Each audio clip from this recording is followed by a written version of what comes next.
Allô tout le monde, on y va avec la capsule vidéo de la section 5.3 dans notre chapitre 5 sur la force gravitationnelle. Donc, on se rappelle que la force gravitationnelle est Fg, comme ça ici.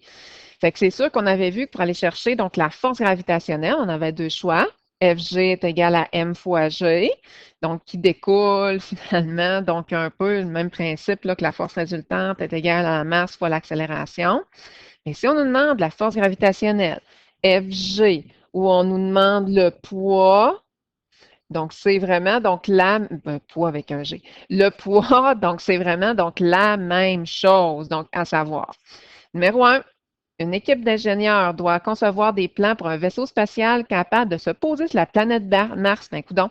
Sur Terre, le poids prévu de ce vaisseau, le poids, il faut se rappeler que c'est Fg, hein, c'est une force, est de 37 500 newtons.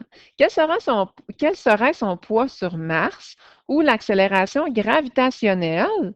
Parce que nous, là, tu sais, notre accélération gravitationnelle, donc, est différente sur la Terre que sur Mars. Hein. Sur la Terre, c'est 9,8. Donc, sur Mars, ben, ça a l'air que c'est 3,5, qui est de 3,5 justement. Fait qu'on veut savoir, donc, le poids sur Mars. Fait que nous, là, on va savoir le poids sur Mars, étant donné que le poids, donc, sur la Terre est de 37 500.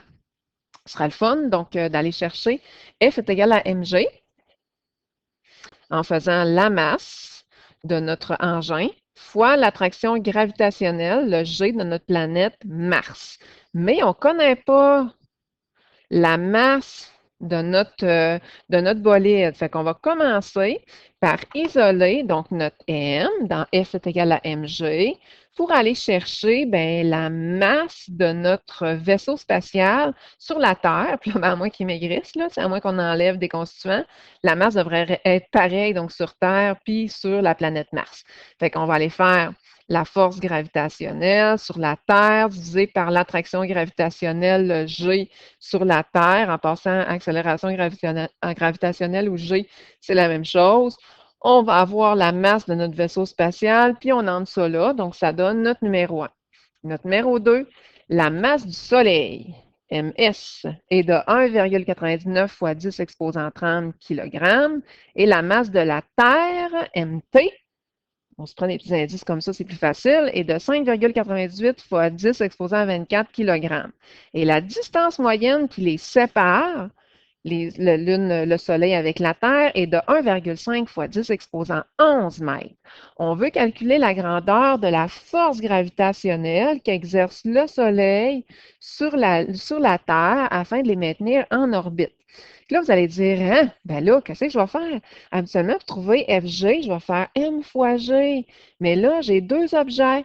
Fait que quand vous avez deux objets, c'est clair que on n'utilise pas ça ici. On va utiliser notre nouvelle formule qui représente la force gravitationnelle entre deux objets qui ont une certaine masse. Parce qu'on sait que même moi versus mon livre, qui ayons chacun donc une masse, ont une attirance, une force gravitationnelle un envers l'autre. Bien sûr, mon livre ne va pas se coller sur moi parce que moi et le livre ayons une petite donc masse comparativement à la masse du Soleil et la masse des autres planètes. Ça, c'est clair. Fait qu'on va y aller en faisant donc notre G. Tout simplement, là, on va utiliser la formule, ça, c'est vraiment facile.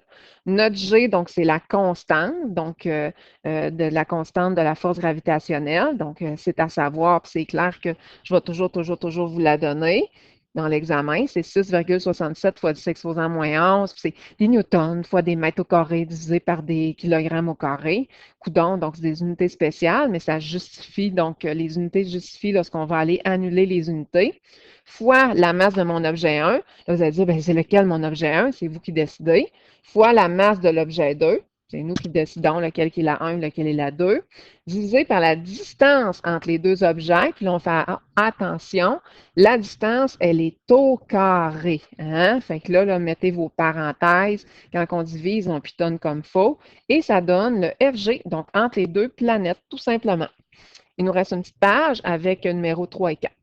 Numéro 3, le satellite d'observation canadien Radarsat 2 a une masse de 2200 kg.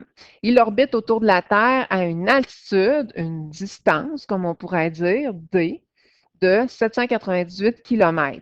On veut savoir, premièrement, le poids de ce satellite. Le poids, là, C'est FG qu'on cherche.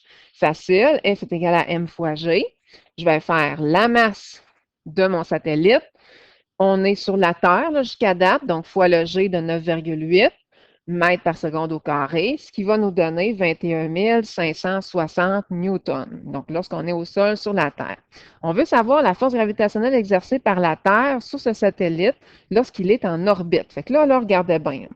On a la planète Terre, donc avec ces espèces de continents. Mon Dieu, c'est vraiment, vraiment pas beau, mon affaire. Puis on a le satellite ici, là, qui gravit autour de la planète. Puis lui, ben, c'est sûr qu'il va tourner, tourner, tourner en orbite. Fait que pour être capable de trouver la distance que l'un et l'autre sont, ben, il faut être capable, dans le fond, là, d'avoir la distance ici, là, entre les deux. Il faut avoir, là, dans le fond, là, comme le rayon donc d'orbite. Là. Si je cherche le rayon de l'orbite, ben, il va me falloir ici le diamètre ou le rayon de la Terre ou le diamètre divisé par 2, plus notre section ici, là, qui est en altitude de 798 km. C'est ça que je vous dis, là. Il va falloir vraiment que je fasse le rayon de la Terre, plus, dans le fond, l'altitude, là. Altitude, pour avoir la distance entre l'un et l'autre. La distance, là, c'est tout le temps là, entre les deux centres de masse, là, entre le centre des deux, là, le milieu des deux objets. C'est pour ça qu'on a fait ça, puis on est allé additionner plus 798 km. Bien sûr, donc je l'ai mis en mètres, là, ça c'est clair. Donc, on l'a converti donc, en mètres toutes les deux. Ça ici, là, mes kilomètres, je l'ai mis en mètres. Je suis allée l'additionner avec mon rayon de la Terre et c'est ça que ça donne ici. Fait que là, directement, je peux utiliser ma formule de bord, G tout. Je vais faire mon G fois la masse de l'objet 1 fois la masse de l'objet 2. Là, on ne nous l'avait pas dit, mais tu sais, il faut vraiment donner donc la masse des deux objets. Ça va être donné. On considère que la masse de la Terre, on est censé savoir ça, mais moi, je ne veux pas le savoir, là, personnellement. On divise par la distance ici qu'on a trouvée, donc au carré. On met notre au carré, bien, c'est sûr, donc en mettant nos parenthèses, on divise comme faux, puis ça va nous donner 1,71 fois 10 exposant 4. Donc ça, c'est notre numéro B. Il nous reste notre numéro 4. L'accélération gravitationnelle à la surface d'une planète est donnée par, fait qu'on a comme isolé notre G dans notre formule, où M est la masse de la planète, D la distance entre la surface et le centre de la planète, ce qui correspond au rayon de la planète. Bon, utilisez cette formule pour démontrer la masse de la Terre, sachant que son rayon est de 6380 km et nous, on cherche la masse de la Terre. Fait que nous, qu'est-ce qu'on va aller chercher? Là, c'est ça qu'il va falloir isoler. Fait qu'on va prendre notre formule qu'on nous a donnée gratuitement. On va aller isoler la masse ici. Ben, si j'isole donc la masse, on va tout simplement, donc le contraire de diviser par D exposant 2, c'est fois D exposant 2, puis le contraire de fois G, c'est divisé par G. Fait que ça, c'est ma formule isolée, comme ça ici, puis on va aller tout simplement pitonner. Donc, le G de la Terre, c'est 9,8 mètres par seconde au carré ou 9,8 newtons par kilogramme. Hein, c'est la même chose. Rendu là, c'est plus le fun des newtons par kilogramme. Vous allez voir, ça va s'annuler vraiment mieux.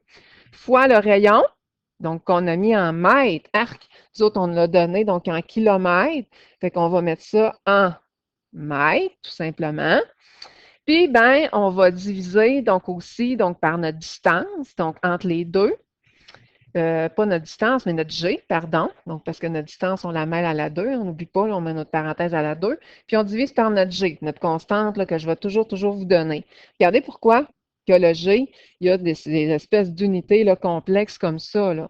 Fait que des mètres au carré s'annulent avec des mètres au carré. Des kilogrammes à la 2, ben là, c'est clair que ça s'annule donc aussi donc, avec des kilogrammes. Fait qu'il va en rester donc 1. Des newtons va s'annuler donc avec des newtons, donc comme ça ici. Puis c'est clair que qu'est-ce qui va me rester? Ben, en passant, ça c'est comme à la 2, là. Donc l'autre là, qui est ici, là. Fait que c'est sûr qu'il va me rester des kilogrammes. Donc c'est pour ça que ça me donne la masse en kilogrammes. Et le tour est joué là, pour notre capsule 5.3. La capsule 5.4, en passant, elle a déjà été enregistrée l'année dernière, fait que vous pouvez la chercher là, dans les vieux vidéos.